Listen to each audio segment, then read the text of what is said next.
하나님 아버지, 우리를 환난과 고통, 시험과 낙담, 질병, 전쟁 모든 것에서 지켜주신 하나님, 그리고 또 지켜주고 계시며 또 지켜주시기로 약속하신 하나님, 그 은혜와 사랑을 진심으로 감사합니다.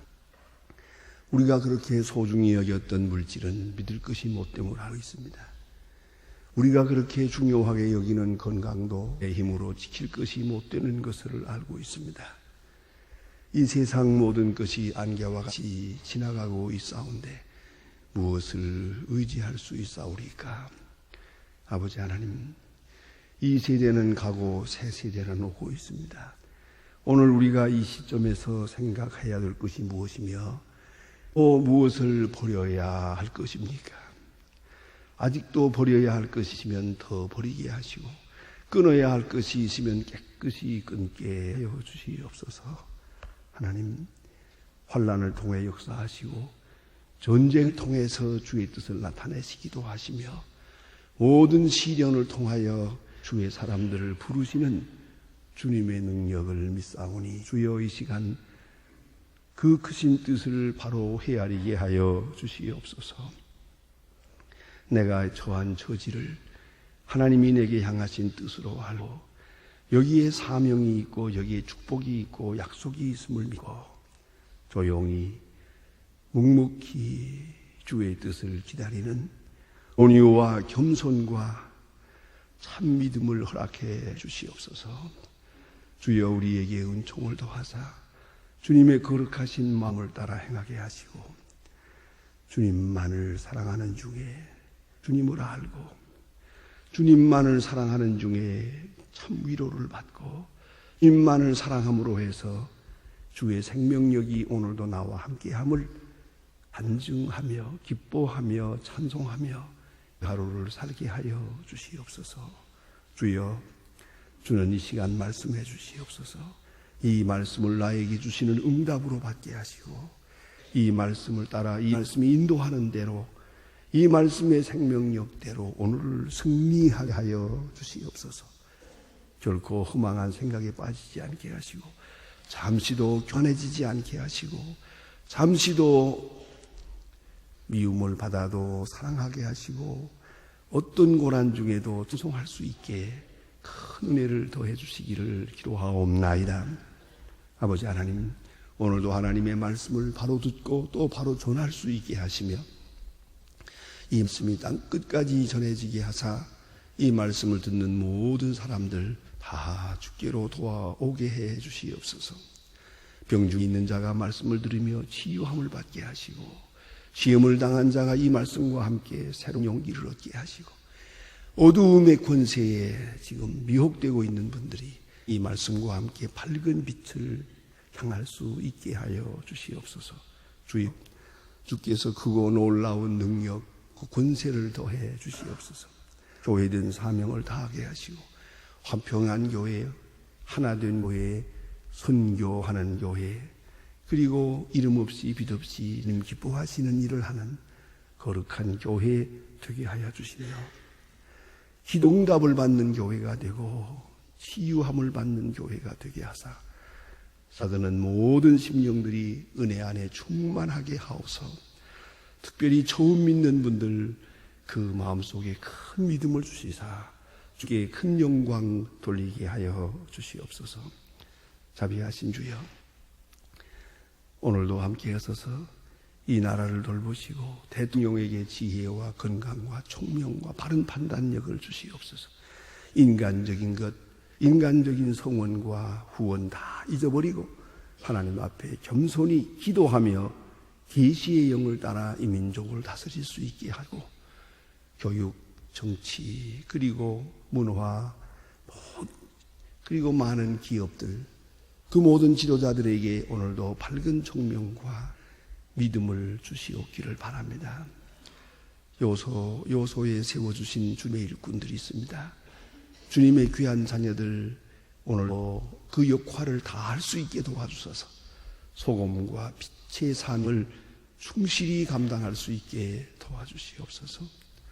이 나라 온 국민이 겸손히 행하게 하시고 사치와 방종을 버리고 우상 숭배를 버리고 하나님 앞에 정직하고 그리고 모든 생활에 검소하고 부지런한 백성이 되게 하여 주시고 이제는 부정적인 생각을 다 버리고 하나님 앞에 성실히 설 수 있게 하옵소서.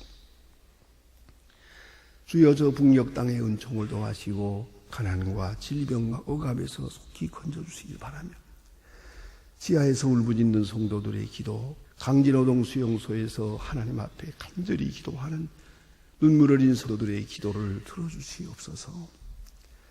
과학기술 대학 계획대로 잘 세울 수 있도록 도와주시길 바라며 또한 그 치과병원을 완성해서 하나님의 뜻을 이루게 하시고 나아가서 고아들 우리에게 맡겨주신 것 지금까지 잘 기르고 싸운데 앞으로 더욱더 그들을 잘 그리스도의 사랑으로 돌보며 은연중에 그들의 마음속에 그리스도의 형상을 인각할 수 있게 하여 주시옵소서. 주여 어서 속히 소래장막을 열어서 하나님께 영광 돌리는 은혜의 아침을 맞게 하옵소서. 하나님 아버지, 오늘도 해외에 있든지 여행 중에 있든지 군문에 나가 있는 젊은이들, 공부하는 자녀들, 유학생들 다 돌보아 주셔서 우리의 기도가 그 젊은이들에게서 응답될 뿐더러 우리가 지금 기도하는 것처럼 저들도 무릎을 꿇고 하나님 앞에 기도하는 시간, 기도하는 사람들 되게 하여 주시옵소서. 하나님 아버지, 오늘도 병중에 있는 분들과 슬픔을 당한 가정들, 시험 당한 심령들 하나하나 다 들으시고 큰 위로를 베풀어 주시옵소서. 주여 오늘이 복되게 하옵소서. 지금 무서운 전쟁의 소식이 이제 호전되어 종전 소식을 듣게 하시고 평화가 깃들게 하옵소서. 의를 위하여 희생하는 자들에게 복을 내리시고 하나님 앞에 주의 이름을 불러 기도하는 분들에게 권능과 능력을 주시옵소서. 주여 이날은 참으로 좋은 소식을 듣고 아름다운 일들을 경영하게 하옵소서. 예수님의 이름으로 기도하옵나이다. 아멘. 하나님의 말씀 오늘도 계속해서 요한복음 14장 이어지겠습니다. 요한복음 14장을 가져 보십시다. 18절로부터 24절까지 오늘 아침 보게 됩니다. 요한복음 14장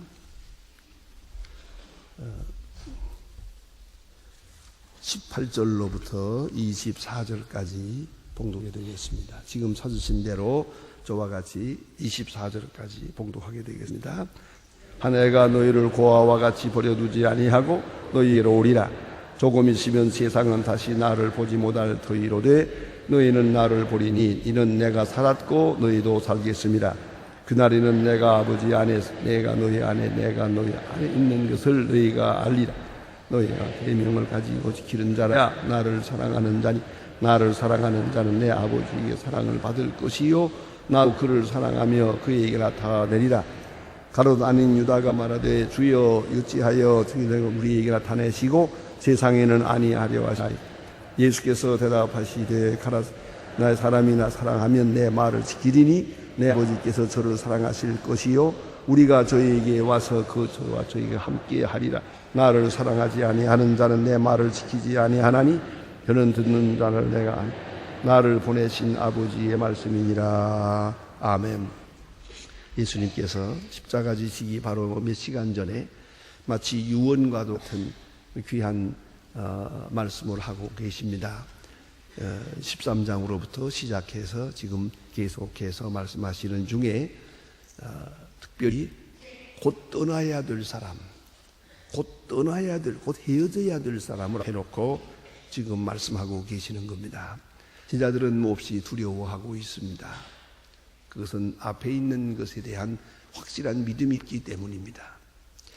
또 십자가를 지신다고 하지만 그것이 무엇을 의미하는지 어떻게 될 것인지를 잘 모르고 있습니다. 즉 다시 말하면 불확실성에서 오는 두려움입니다. 그리고 예수님께서는 저 미래에 약속을 주시건만 그 약속에 대한 확실한 믿음을 가지지 못하기 때문에 제자들의 마음은 한없이 두려웠던 것 같습니다. 예수님은 지금 십자가가 앞에 다가오고 있건만 어쩌면 이렇게 자기의 고난을 생각하지 않고 제자들만 생각하고 있습니다. 그래서 마음에 근심하지 말라, 하나님을 믿으니 나를 믿으라 위로하시고, 또 내가 다시 와서 너희를 나 있는 곳으로 영접할 것이다. 저 영원한 미래에 대한 것은 조금 더 걱정하지 마라. 내가 너희와 함께 있으리라. 나 있는 곳에 있으리라 약속하십니다. 예수님은 제자들의 두려워하고 있는 모습을 알고 계시고요, 깊이 알고 계시고 그 원인까지 알고 계시고, 제자들은 모르고 벌벌 떨지만은 예수님은 그들의 두려워하는 것이 무엇 때문인 것도 다 알고 계셨습니다. 여러분, 뭐니 해도 근심이라고 하는 것은 미래적인 것입니다. 앞에가 안 보이기 때문입니다. 오늘 아무리 고생이 돼도 미래만 보인다면 아무 문제도 없습니다. 미래에 대한 확증만 있다면 아무 근심이 없습니다. 여러분, 혹 병에 걸려서 고생해 본 일이 있습니까? 아무리 아프고 괴로워도 이건 죽을 병이 아니라고만 한다면 무슨 걱정이 되겠습니까? 좀 아프라지요, 뭐, 아직. 그 문제가 안 되죠. 예. 좀 그런다가, 좀 그러다 말 것이니까 아닙니다. 아무리 아파도 미래만 확실하면 됩니다. 약속만 분명하면 우리는 얼마든지 오늘을 참을 수 있기 때문입니다. 그래서 저 먼 미래에 대한 약속을 주시고 약속을 통해서 저들을 위로해 주셨습니다. 자, 이제 본문에 다시 말씀하십니다. 자, 내가 다시 오리라. 또한 나를 보리라. 내가 살리라. 너희가 나를 알리라. 또 내게 하는 것을 너희도 하리라. 약속해 주십니다. 계속 말씀하고 예언적이고 그 속에 약속이 있습니다. 카르트의 유명한 Three Advents라고 하는 그 신학 이론이 있습니다. 예수님은 세상에 3번 오셨습니다. 구체적으로 3번 오시는데 첫 번째는 말구유에 오신 겁니다. 말씀이 육신이 되어 우리 가운데 오셨습니다. 역사 속에 오셨습니다. 사람으로 오셨고 우리 가운데 오셔서 사람들의 모든 것을 경험하시며 동참하시며 함께 하시며 또한 하나님의 거룩한 역을 나타내셨습니다. 그 초림, 처음 오신 것, 육체 입고 오신 것이고요. 두 번째 오십니다. 그것은 바로 성령으로 오신 겁니다. 영으로 오신 겁니다. 여러분, 이 생각을 깊이 해야 됩니다. 우리는 지금 육체에 매여 있기 때문에 육체적이고 구체적인 생은 너무 중요하고 영적인 생은 어떤 때는 중요하지만 어떤 때는 아리송하거든요. 그래서 육과 영을 놓고 볼 때 여러분, 영이 크게 느껴집니까? 육이 중요합니까? 근데 뭐 우리는 아직도 육체의 사람이거든요. 그래서는 오늘 사는 것이 중요하고요. 뭐 거울 보고 자꾸 늙어가니까 한심하고요. 뭐 그죠? 이렇게 이 세상적인 것에 대해서 아직도 관심이 많아요. 그런데 영적인 세계를 크게 생각을 해요. 그러면 육체적인 것이나 물질적인 것은 아주 점점 작아지는 거예요. 작게 느껴지는 것이, 작게 보이는 것이죠. 그런데 예수님께서 지금 말씀하시는 것은 영원한 세계를 말씀할 뿐 아니라 성령의 마음을 말씀합니다. 예수님의 생명으로 봐도 육체로 입고 오신 예수, 그 다음에 영으로, 존재의 양상을 영으로 그리고 딱 오십니다. 이게 바로 보혜사 성령입니다. 영으로 임재하십니다. 저희는 제자들과 만나며 같이 식사를 하며 그렇게 자고 일고 같이 지냈지만 이제는 그들 마음속에, 그들의 영혼 속에 계셔서 그들과 같이 하시며 보혜사로 역사하십니다. 영으로 역사하신다. 여러분, 영으로 존재하신다. 깊이 생각해요. 영으로 오셔서 우리와 함께 하신다. 그것이 두 번째 예수님이 오심을 말합니다. 세 번째 오시는 것은 앞으로 이제 재림하실 것을 말합니다. 온전한 인격으로 오십니다. 우리는 인격하게 되면 어딘가 모르게 우리 육체를 가지고 있는 이것이 온전한 격이라고 생각합니다. 또 어떤 때는 온전한 그것만 완전한 것 같기도 합니다. 세상을 떠나면 육체는 버리고 영만 주님 앞으로 가니까 그것이 완전한 것이고 이건 지나가는 과정에 불과하다 생각을 합니다. 그러나 성경이 말씀하고 있는 온전한 인격이란 예수 부활하신 그 모습입니다. 부활하신 그 모습. 그러니까 우리가 육을 가졌다고 하지만 이 육은 온전한 육체가 아닙니다. 예수님 부활하신 그 육체가 완전한 육체입니다. 우린 영을 가져서나 영도 역시 육체에 매여 있습니다. 육체라고 하는 감옥에 갇혀 있어요. 그래서 종종 흔들리고 있어요. 그런데 이 영도 성령으로 임하시는 그 영, 완전한 영입니다. 이제 예수님 재림할 때 이것을 크리스토페라고 합니다. 그리스도적 생명입니다. 완전한 인격.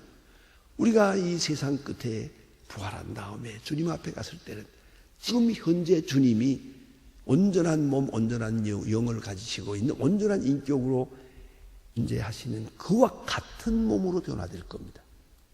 우리가 다 같이 그러한 같은 몸으로 변화되어서 주님 앞에서 설 것입니다. 이 세상 끝에 온전한 육체로, 온전한 인격으로, 온전한 영으로 우리 다 부활할 것입니다. 바로 그것이 예수님 먼저 계세요. 먼저 그런 존재로 계세요. 그분이 이 땅에 오세요. 우리를 위하여 오시는데 그때의 재림이라고 우리가 흔히 말합니다. 재림. 엄격히 말하면 예수님은 세 가지 양상으로, 존재의 양상으로 오신다. 베들레헴에 오시고, 오순절에 오시고, 또 앞으로 예수님 재림할 때 오신다. 이렇게 생각하면 되겠습니다. 그래서 여기 보면 오리라 하고 말씀합니다. 그리고 내가 너희들과 함께하리라. 내가 너희들 안에서 역사하리라. 내가 너희와 함께하는 것만 아니라 내가 너희 안에서 너희를 통해서 역사하는 것을 너희가 깨닫게 될 것이다 라고 말합니다. 그래서 예수님 말씀은 고아와 같이 버려두지 아니하리라. 얼마나 고마운 말씀입니까? 고아와 같이. 근데 이 고아라는 건 호르파노스, 영어로는 올판이라 그러죠. 홀파노스라고 하는 말은 어원적으로 분석해 보면요, 아버지 없는 자식이란 뜻입니다. 옛날에는 좀 죄송하지만 어머니는 있어도 고아예요. 아버지가 있어야 아들이에요. 왜냐하면 아버지가 권세를 물려주고 재산을 물려주고 기술을 물려주고 모든 것은 그 아버지를 통해서 얻게 돼요. 그렇기 때문에 탕자가 집을 나갔다. 그건 고아예요. 그건 좀 고아라고 해요. 기업이 없으니까요. 그리고 고아와 같이 버려둔다. 이건 아주 중요한 말씀입니다. 저는 이 고아라는 말을 들을 때 제가 생각나는 옛날에 타임지에서 읽은 기사를 생각하게 됩니다. 임어당이라고 있었죠. 영국 태생으로 하버드 대학 교수로서 오랫동안 유명한 교수로 그렇게 알려졌고요. 속생활의 발견이라는 책을 비롯해서 저도 그분의 책을 아마 서너 권 읽은 것 같아요. 참 탐독을 했어요. 아주 좋았어요. 그런데 참 좋은 말을 많이 하는데 동서문화의 문화의 관계를 이렇게 잘 연계하면서 좋은 말을 많이 해요. 철학적인 말을 많이 하는데 이게 무신론이란 말이에요. 아리송하면서 좀 무신론이에요. 속생활의 발견이 나가지고 아주 유명한 기사입니다. 여러분 아마 대학 시절에 읽었을 것 같은데 그런 책이 있습니다. 그런데 그가 무려 40년 반 비기독교인으로 살았습니다. 그 다음에 회개하고 돌아왔습니다. 그래서 타임지에 아주 크게 사진까지 해서 놨어요. 그래서 너무너무 반갑기도 하고 고맙기도 하고 아주 한자 한자 제가 열심히 읽어보았습니다. 자세하게 읽어보았습니다. 다 기억되지 않습니다만은 한마디는 기억납니다. 내가 40년 동안, 지난 40년 동안 산 것은 고아와 같은 생활이었다. 그랬어요. 하나님을 부정하고 사는 것은 고아와 같은 것이다. 이제 강자가 아버지로 돌아오는 것처럼 내가 다시 돌아왔다고 그렇게 자기 사상의 현주소를 기술하고 있었습니다. 여러분, 누구든 지식이 있든 없든 돈이 있든 없든 건강하든 병들든 문제가 안 됩니다. 하나님을 모르는 사람은 고아입니다. 예수를 안 믿는 사람은 고아와 같습니다. 그래서 외로워요. 그래서 우울증에 빠져요. 그래서 정신을 못 차려요. 그래서 발악을 하는 거예요. 그 심령이 썩어가는 거예요. 아주 그냥 고아와 같아요. 여러분, 고아를 무엇으로 위로할 수 있습니까? 자, 이제 어머니를 잃어버린 아이 길에서 울고 있습니다. 사탕을 준다고 위로받습니까? 두드려진다고 위로받습니까? 돈을 준다고 위로를 받습니까? 먹을 것을 준다고 아이가 먹습니까? 다 필요 없어요. 오로지 어머니가 있어야 돼요. 오로지 어머니.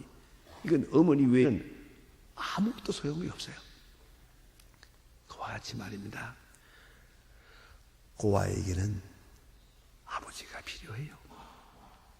꼭 그 아버지가 필요해요. 그 아버지 외에는 아무도 저를 위로할 수가 없어요. 아버지 안에 있고 아버지가 나와 함께 있다고 하는 믿음을 바로 세울 때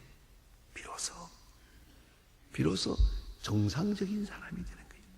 그래서 하나님을 아버지로 섬기면 내가 하나님의 자녀가 돼요. 내가 하나님의 자녀면 이웃은 하나님의 같은 자녀로 형제가 돼요. 그래서 하나님을 아버지로, 자기를 하나님의 자녀로 인식하고 이웃을 형제로, 형제애로, 친구가 아니에요. 형제예요. 이런 관계가 바로 그리스도인의 정상적인 자기 정체의식이란 말입니다. 그래서 여기 보니 오리라 말씀하세요. 이 믿음을 가져라. 내가 너희와 함께하겠다. 이 믿음을 가져라. 와서 너와 함께하고 너희 안에서 역사하고 너희 보혜사가 될 것이다. 내가 살았고 너희도 살겠음이니라. 예수님이 부활하셨을 때 성령이 그 안에 강하게 역사할 때 죽었던 베드로가 살아났어요. 안 그렇습니까?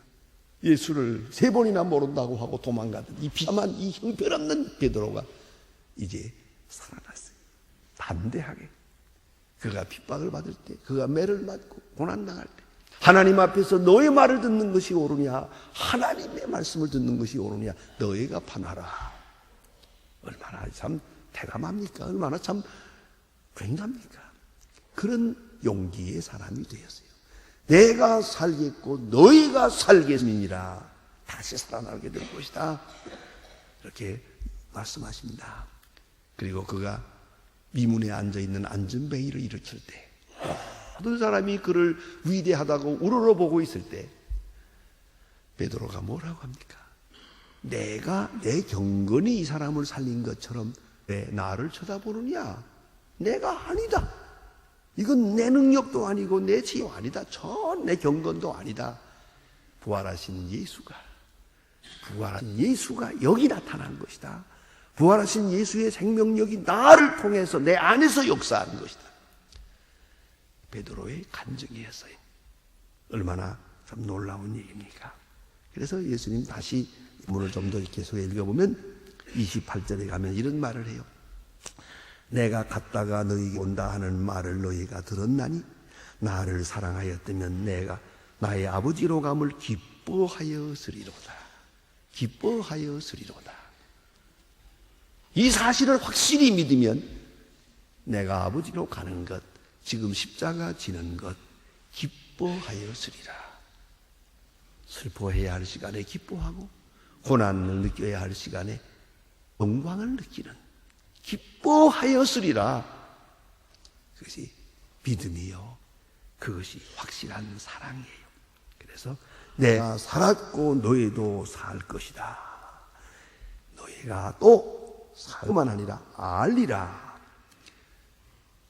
내가 아버지 안에, 아버지가 내 안에 역사한 것처럼 내가 너희 안에,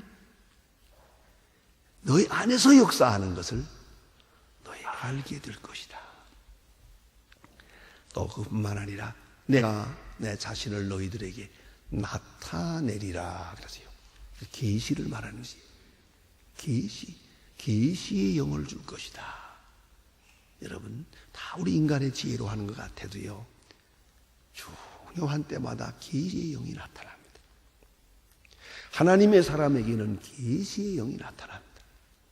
그래서 위로하고, 그래서 인내하게 하고, 그래서 온유하게 하고 능력 있게 하는 것입니다. 계시의 영 아주 중요합니다. 그런데 우리 인간의 뜻대로 됩니까? 주님이 계시의 영을 주셔야 돼요. 영감을 주셔야 돼요. 그 영감 없이 절대로 오늘 같은 어려운 세대를 바로 분별할 수도 없고 바로 살아갈 수가 없는 것이에요. 내가 그에게 나타나리라. 나타내리라. 나타난다 강조하고 있습니다. 그러니까 내가 여호와 함께 할 뿐더러 너희 안에 역사할 뿐더러 계시의 영으로 너희들의 생각과 가슴을, 뜻을 내가 인도할 것이다. 그러면 벅찬 감격에 살겠지요. 항상 영광을 느끼며 찬양하며 살 수 있겠지요. 아니, 순교하면서도 편안하게 웃으며 원수를 위해 기도하며 그렇게 갈 수 있겠죠. 그런 승리가 있다는 것이요. 그래서 이제 그렇게 될 땐 무엇이 조건이냐? 사랑하리라. 저가 나를 사랑합니다. 사랑하는 자에게 지식을 줍니다. 사랑하는 자는 지혜를 얻습니다. 사랑하는 자는 능력을 얻습니다. 그리고 또 한 가지는 사랑하면 순종하게 됩니다. 순종이 무거운 짐이 아닙니다. 이건 굴종 아닙니다. 이건 복종도 아닙니다. 사랑하는 마음에서 순종합니다. 그 순종이 바로 기쁨이요, 영광이요, 능력인 것입니다. 알게 하시고 사랑을 받게 하시고 사랑 안에 살게 하시고 또한 그리스도께서 우리 안에서 신이 역사함을 시간시간 간증하면서 그렇게 살아가는 것이 그리스도인입니다. 기도하십시다.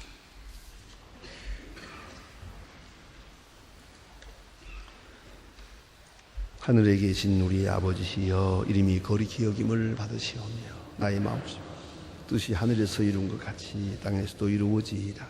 오늘날 우리에게 일용할 양식을 주옵시고 우리가 우리에게 죄 지은 자를 사하여 준 것 같이 우리 죄를 사하여 주시고 우리를 시험에 들게 하지 마옵소서. 다만 악에서 구하옵소서. 내게 나라와 권세와 영광이 아버지께 영원히 있사옵나이다. 아멘.